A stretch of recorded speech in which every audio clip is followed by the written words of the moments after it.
And if you see me behaving contrary to any one of these principles, then you should call me out on it.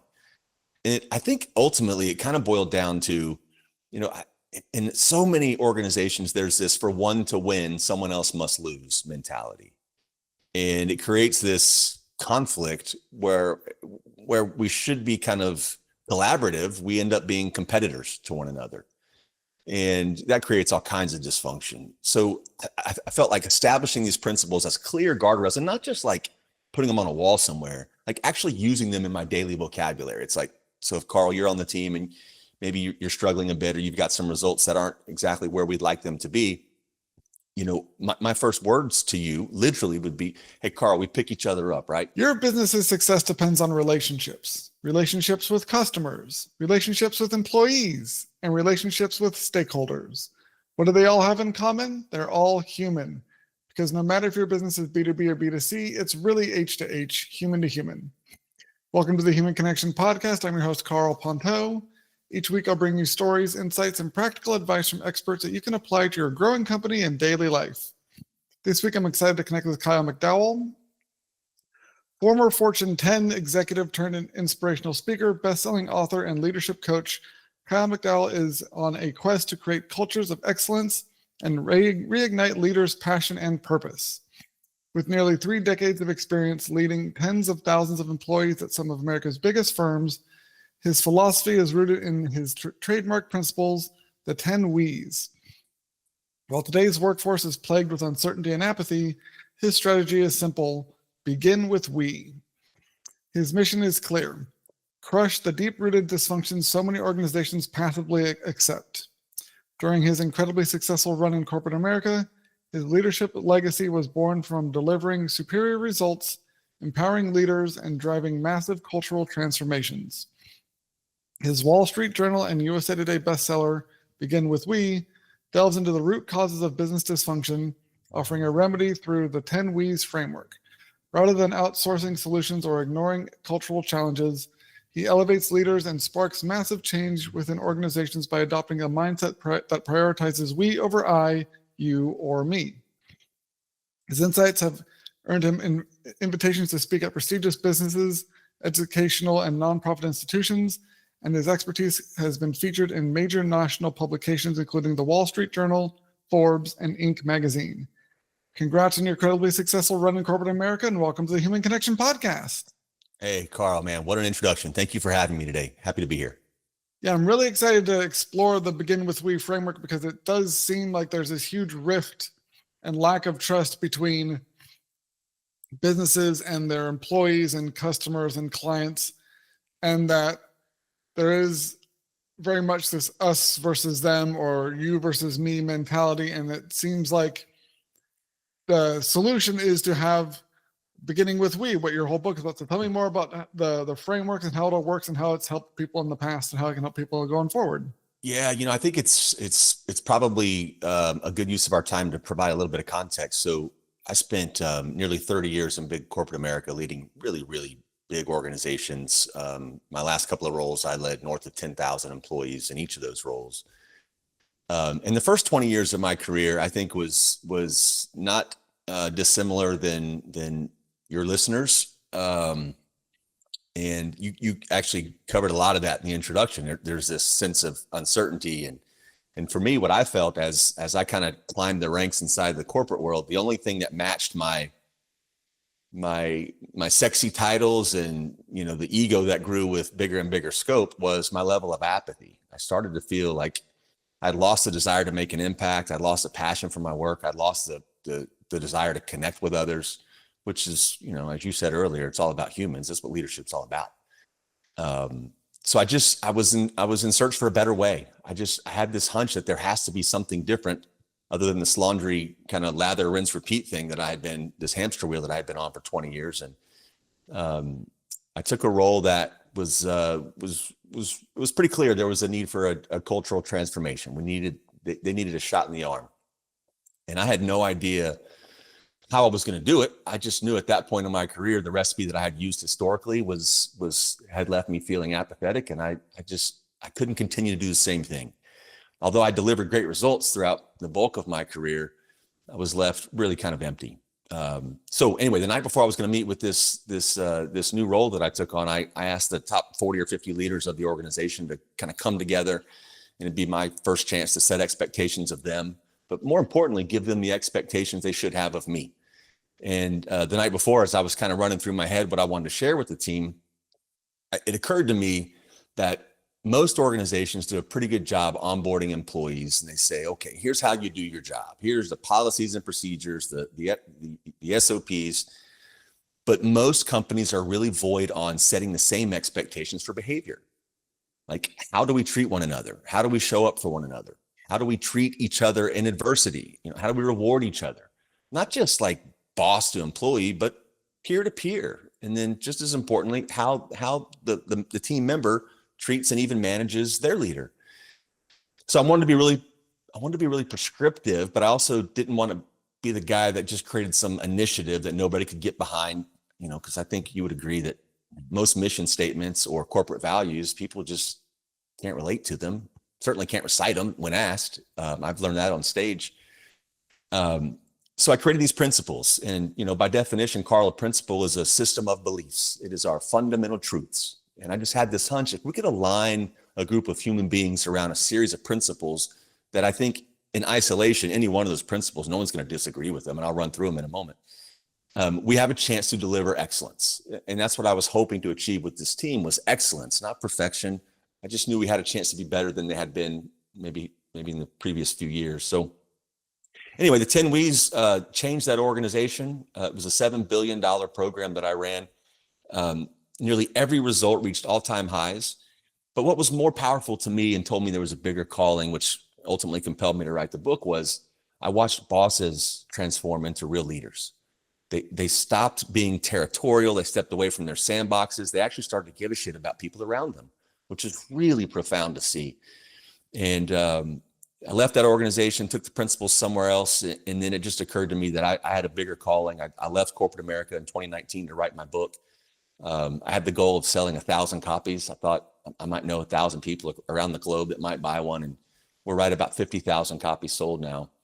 And it's my mission now to spread these principles, because they've had such an impact on, at this point, tens of thousands of readers, but also dozens of organizations.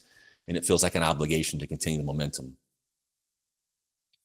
That's awesome. And it's especially impressive how you helped it permeate through not just like an upper leadership, but also those other managers in the organization where there weren't just bosses, but actually now leading and getting, and they said like the unsiloing, that effect that it had, that I'm sure plenty of other people at companies can identify the issues involved with siloing in their organizations, but having that be remedied by changing the mindset of the different managers and making them more leaders, also is a testament to the power of these principles. Yeah, I got to be honest, man. When I first introduced them, I was really purposeful to step away and watch them either take root or not. As I mentioned, it was really important to me not to have this be an initiative. And I told the team that morning when I introduced the principles, it's like, you can create your 11th we, you can narrow down the 10 to something lower, but just know this is the expectation you should have of me. And if you see me behaving contrary to any one of these principles, then you should call me out on it. And I think ultimately it kind of boiled down to, in so many organizations, there's this for one to win, someone else must lose mentality. And it creates this conflict where we should be kind of collaborative. We end up being competitors to one another. And that creates all kinds of dysfunction. So I felt like establishing these principles as clear guardrails, and not just like putting them on a wall somewhere, like actually using them in my daily vocabulary. It's like, so if Carl, you're on the team and maybe you're struggling a bit, or you've got some results that aren't exactly where we'd like them to be, my first words to you literally would be, hey, Carl, we pick each other up, right? It's we number 6. We pick each other up, right? And you're like, yeah, Kyle, what's going on? I'm like, well, we need to have a conversation about recent performance. And I want to challenge you. We number 8, we challenge each other to get this turned around. But the first question I would have after we introduce the notion that we're going to have this conversation is, what do you need from me? What can I do to help enable? Because these are metrics or performance standards that we established a long time ago, right? We aligned on these expectations, and now we have to deliver on them. And that's, I think, something that I found to be really powerful is it fills what is historically kind of ambiguous in terms of how do we expect others to behave. There's kind of this unspoken approach. Like, we expect you to be a good person, right? We expect you to do the right thing. But no organization, at least that I've ever been in touch with or worked with, has over-indexed on those behaviors. So I'll run through them. The first is we do the right thing, always. It's just the fundamental principle, right? And I never talk about that principle without that second sentence, the one-word sentence, always. We can disagree on what the right thing is, but we're going to approach every conversation with that understanding. There is nothing other than the right thing that we're chasing. And that sounds that sounds trite almost, but I've seen it in adversity when times are tough and maybe performance isn't where we'd like it to be. Doing the right thing can become slippery, and people start to cut corners. And our customers feel that, other employees see that, and then our brand is compromised. But if I'm going to be committed to we number one, I think the best way I can demonstrate that is we number two. It's we lead by example. And the question is not, am I leading by an example that, or am I leading by example at all? You're leading by an example every single day, every interaction. The question is, am I leading by an example I would be proud to see others replicate? Am I setting an example that demonstrates my integrity? It shows that I care about the person to my left and my right, and I'm trying to work with them to build something excellent. And leading by example, to me, the premier way to demonstrate I'm committed to leading by example is to make good on my commitments. That's we number three. We say what we're going to do, and then we do it. Pretty simple, right? We always expect there to be an understanding from the boss to the team that when a directive has been given, the team is like, okay, I have to do that. But where's that same level of accountability for the leader? It rarely exists. It's like, so when the boss says he's going to do something, he's got to do it, because that expectation is the same for members of the team. To kick off that principle, we number three, I got to be engaged in we number four. We take action. Every team, every organization, as you know, Carl, has these pockets of dysfunction. Maybe it's a process that is ripe with errors, or maybe it is an opportunity for us to assess and approach our quality a little bit differently.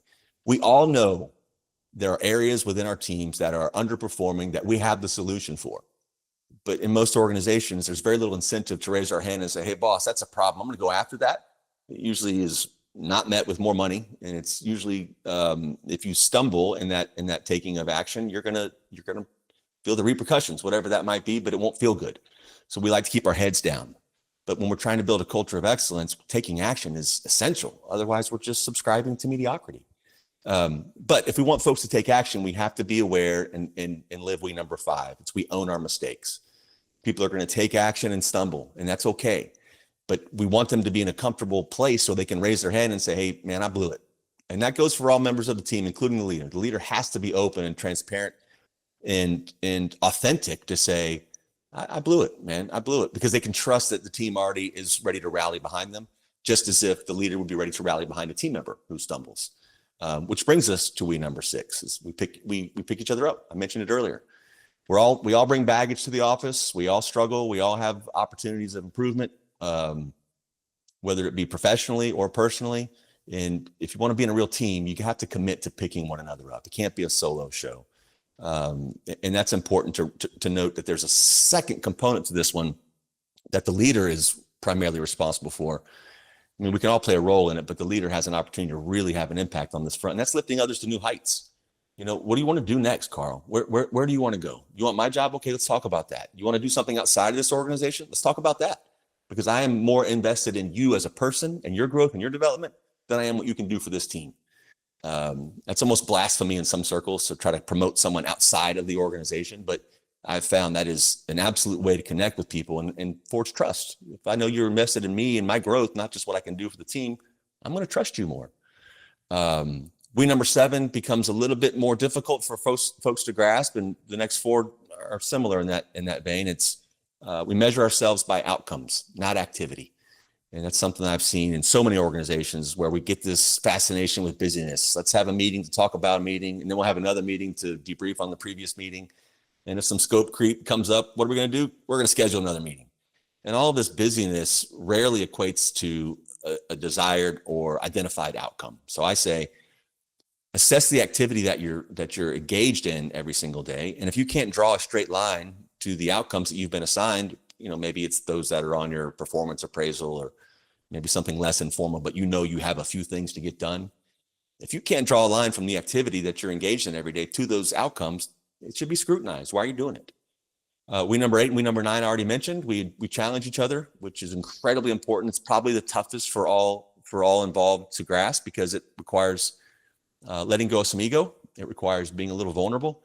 And it was frankly the hardest for me to live every single day. And I'm still not perfect at it. But if we're not open to challenge, we're not open to improvement. And I'm just convinced that, and you would know this as well, as nearly everything in life that's worth having is after overcoming one or more challenges. And that's not just a personal thing. It's not a business thing. It's life. And if we don't embrace those challenges, we number 9, then we have a recipe for chaos, because we got members of the team run around, challenge each other. And there's no principle behind that to say, well, if you're challenged, by the way, a challenge must be diplomatic. That's the one word second sentence for that one. And it must be grounded in data or experience. It can't be your opinion. And then lastly is we number 10. We obsess over details. That's obsessing over details is what separates mediocre from good. It's what separates good from great and great from excellent in our personal brand, in our organization's brand, and in our brand as a person, right? If I can live all of these first 9 principles, I'm obsessing over details, and that is my brand. So, creating these principles, it changed my life from a professional perspective as well as personal at this point now. And I think what they've done is fill a void in most leaders' toolkit where these expectations have been less conspicuous, and they just kind of assume people are going to behave in a certain way. But when you actually give people the guidelines, the guardrails, if you will, people are much more likely to follow them. And then you're not pushing them. They're actually there's momentum created, and the team runs with them, because now we all have the same standard that we're being held to. Yeah, I love all 10 of those. I can see how they all fit together, and when everyone is on board and everyone is holding each other accountable and living the begin with we mindset, and not just, again, that's not just something you put on the break room wall and then forget about. Right. You actually see real results, because it's creating that connection and trust and the agreed upon expectations for what the relationships and the dynamics going to be at work. And it removes so much of the uncertainty and the lack of communication, and like you said, even like at the end, toward the kind of wasted time, or all that kind of wasted activities that people feel like are kind of drudgery or grindy, that add no value, wear on their emotions and psyche and like mental health, because they feel like they're not really doing anything worthwhile. Right. All that whole combination really is a holistic refresh for the way teams work together. And I can see how it'll be tricky to implement for people, especially if there's been kind of ingrained levels of dysfunction like at so many companies.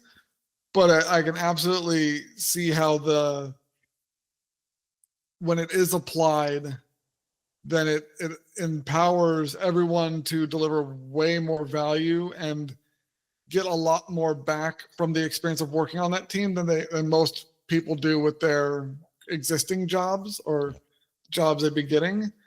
And so it's something that it's one of those things where a few things where you wish you could like kind of snap your fingers and then kind of instantly like have everyone operate this way would make it would solve so many problems, but it's not the case. But I think it's a brilliant framework for getting kind of solving a lot of the dynamic issues that between employees and leadership, and all the way through the organization, from kind of frontline teams all the way up through management level. So it's a brilliant framework.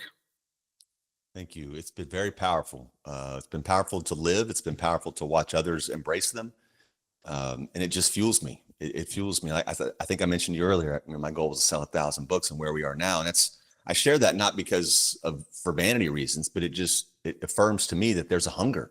There's a hunger for something like this, which is, like I said, it fills a void in most organizations. Yeah. Well, thank you so much for connecting with me today, Kyle. If you enjoyed this episode of the Human Connection podcast, please leave a review, and share it. If you'd like to connect with myself or Kyle, check out the links in the show notes. And remember, no matter if your business is B2B or B2C, it's really H to H, human to human. Happy connecting.